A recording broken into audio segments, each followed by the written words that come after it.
ఈరోజు దేవుని వాగ్దానము.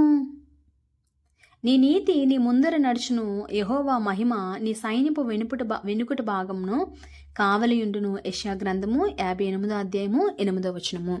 నీ భారము యెహోవా మీద మోపము, ఆయన నిన్ను ఆదుకొనును. నీతిమంతులను ఆయన ఎన్నడను కదలనీయుడు. అయినను నీతిమంతులు విడవబడుట గాని వారి సంతానం భిక్షమెత్తుట గాని నిన్ను చూచి ఉండలేదు. దినమెల్లా వారి దయాలురై అప్పు ఇచ్చుచుందురు, వారి సంతానపు వారు ఆశీర్వదింపబడుదురు. నీతిమంతులు భూమిని స్వతంత్రించుకుందురు, వారు దానిలో నిత్యము నివసించుదురు. నీతిమంతుల నోరు జ్ఞానమును గూర్చి వసించును, వారి నాలుక న్యాయమును ప్రకటించును. వారి దేవుని ధర్మశాస్త్రం వారి హృదయంలోనున్నది, వారి అడుగులు జారవు. భక్తిహీనులు నీతిమంతుల కొరకు పొంచి ఉండి వారిని చంపజూచుతురు.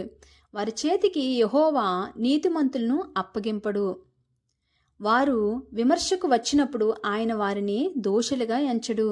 యెహోవా కొరకు కనిపెట్టుకుని ఉండుము, ఆయన మార్గమును అనుసరించుము. భూమిని స్వతంత్రించుకున్నట్లు ఆయన నిన్ను హెచ్చించును.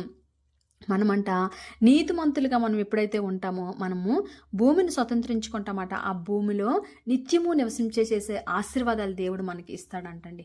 దేవుడు నిజంగా ఆయన్ని విశ్వసించుట, ఆయన మీద నమ్మకం ఉంచితే మనం నీతిమంతులమండి. ఆయన ఎప్పుడైతే పట్టుకున్నామో అప్పుడు మన పాపాలన్నీ తీసేసి మనల్ని నీతిమంతులుగా మార్చగలిగిన గొప్ప దేవుణ్ణి ఆశ్రయించేవారుగా ఉంచినందుకు దేవాది దేవునికి కృతజ్ఞతాస్తుతులు తెలియజేసుకుంటూ, మన చుట్టూ ఆయన సైన్యాన్ని ఒక కావలిగా ఉంచిన ందుకు దేవాది దేవునికి స్తుతులు స్తోత్రాలు తెలియజేసుకుంటూ దేవుడి కొద్ది మాటలు దీవించి ఆశీర్వదించును గాక.